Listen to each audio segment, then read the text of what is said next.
between the fundamental blocks of life and physics. He is a professor in biophysics and structural genomics division at the prestigious Shah Institute of Nuclear Physics. Please put your hands together for Professor Chongran Bang, a true patron and a very dear friend of BITM and our guest of honor for the day. We welcome amongst us representatives of our valued sponsors of EISF 2026. Thank you all for joining us today. We have with us Sri Arnav Chatterjee, Director, Birla Industrial and Technological Museum, Kolkata, whose guidance steers and enables such interactive events. We will begin by felicitation of the guests. I'll request Director Sir to please do the honors.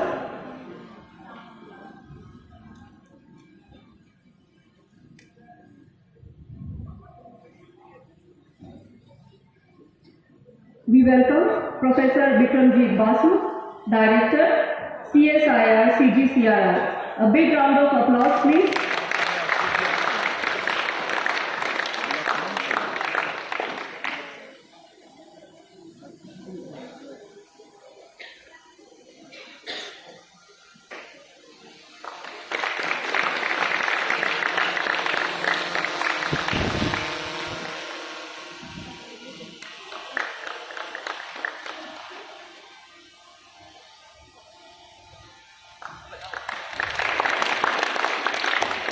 Thank you, sir. May I now request Director Sir to please felicitate Professor Physics and Structural Genomics Division, Shah Institute of Nuclear Physics.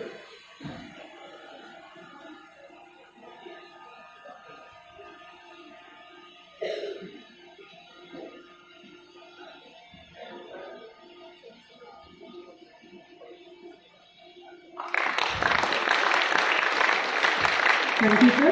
May I now request one of our participants.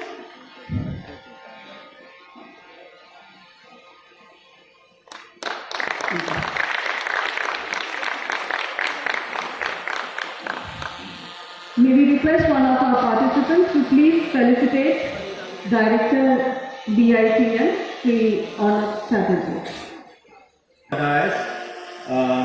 Escort teachers, my dear students and participants, it's been an honor to be a part of the inaugural event today, and on the outset a very warm welcome to BITM Kolkata once again.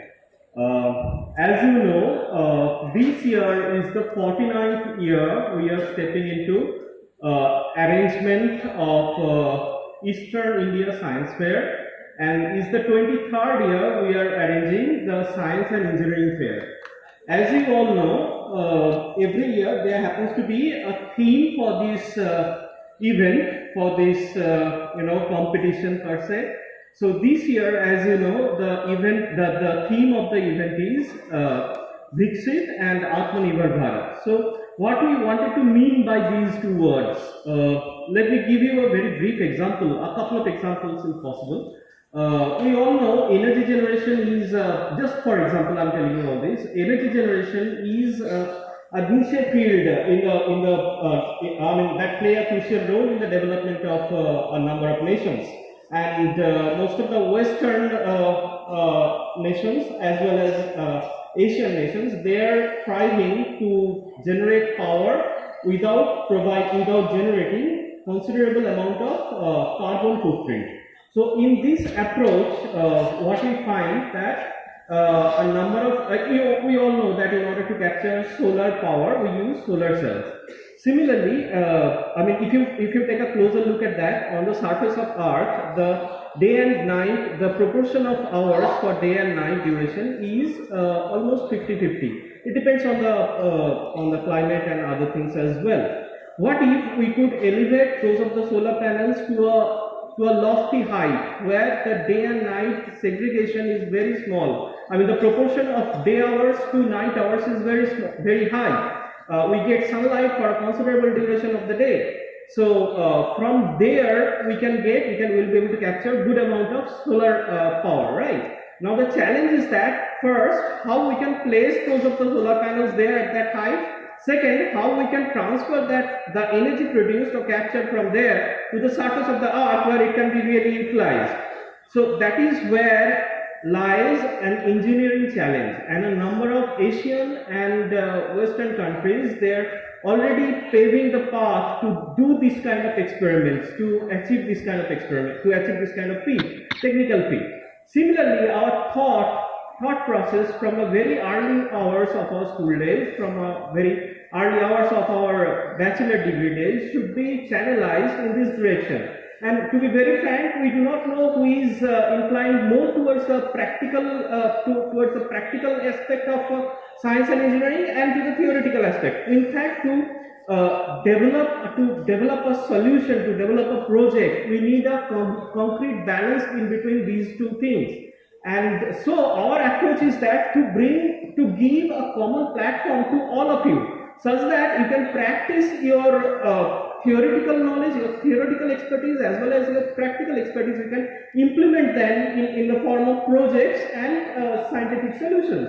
And here, once again, on the 23rd year for SIF and the 49th year of EISF, we have given you this field, we have given you this platform, and I believe you all are here to make this event a big success once again. I would like to stand in between you and today's dignitaries for long. So thank you very much. It is often about looking at the smallest particles to understand the biggest universes. To share his perspective on research and the role of youth in nation building, I invite our guest of honor, Professor Shamram Bagh, to address the gathering. Over to you, sir. First, I'd like to thank the director for giving me this opportunity to come here and to speak to you who are the future of not just our country, but the whole world. Okay, so this is, whenever you are thinking about a science and technology, either for Viksit Bharat and whatever that reason is, that science and technology is going to be used by the whole humankind of the world. So this is the seed. So I think that when we are talking about the science and technology for the progress of our country, we can start even before our independence. And then you can think about this, all our luminaries that time, all the scientists starting from Acharya Prafulla Chandra Ray, Jagadish Chandra Bose, Meghnath Saha, and so on. So I came from the Saha Institute of Nuclear Physics, which is established by Professor Meghnath Saha. And we can also, so being at that institute, I understand much about the legacy. It's not just Professor Saha, but all his colleagues and that time who are the professors there and what they have done for this country. Let's start from there roughly. So now when we're talking about the very high level of the technology at this moment, in 1948, that is the world's third electron microscope, and the Asia's first electron microscope was built indigenously at the Saha Institute of Nuclear Physics. You remember, so when I'm saying this was third, it is exactly, that doesn't mean that even the Europe has that. So there's the two laboratories in the US, and then it is coming to the India. This is the, so it comes, I mean, if you take the whole Asia and it's the Europe, that is the first electron microscope which is indigenously built. And this is not exactly the electron microscope that was built before the US, but it is a completely new design, and that is for the horizontal. Using that electron microscope, so all those tropical germs, right, all those kind of the viruses and the bacteria, the ultrastructure actually came out from that microscope. And today, what you are looking at the drugs, and so those ultrastructure is required to build those of the drugs, because when you using a chemical molecules to that kind of the virus or the bacteria, you like to see in the electron microscope how their structure is got bad or it is going somewhere or something like that. So this is very important, and this is actually people done here in this city.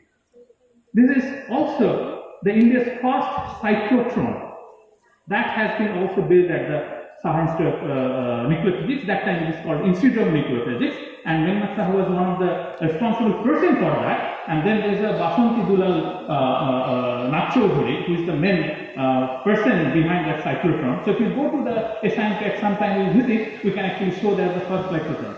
Interesting. interestingly, again, this is also this design. That time when they thought they will actually take some of the parts from the various parts of the world, and when they were bringing those parts, then that time there was a Second World War, and this Second World War they could not allow those things to actually come to the Saha Institute of Nuclear Physics.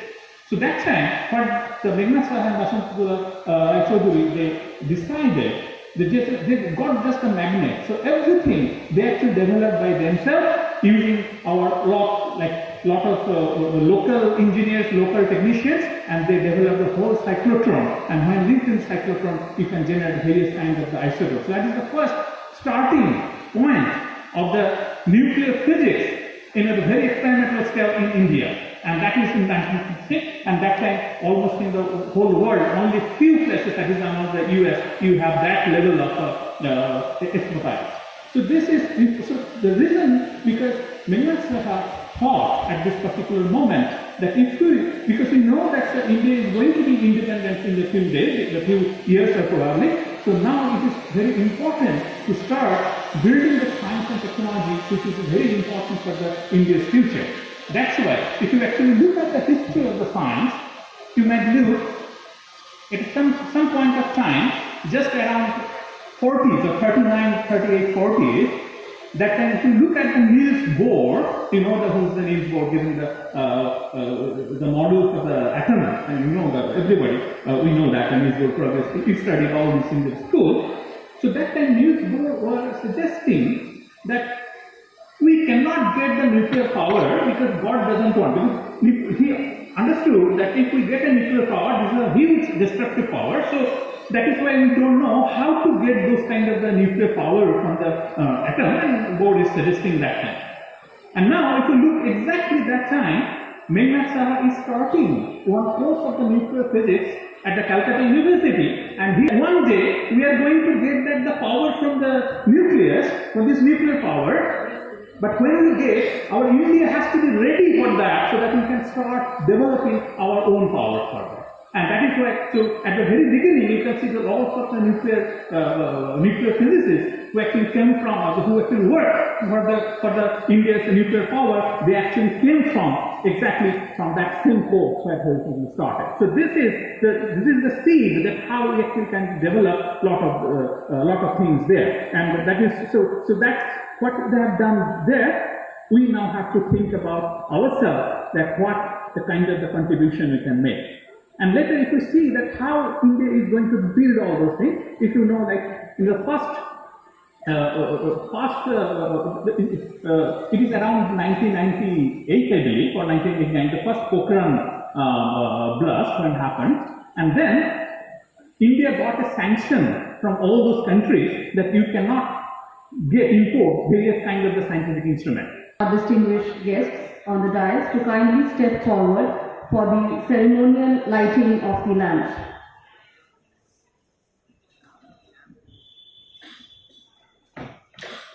May I request one of the students from each state to please join us in the lighting. One student from each state.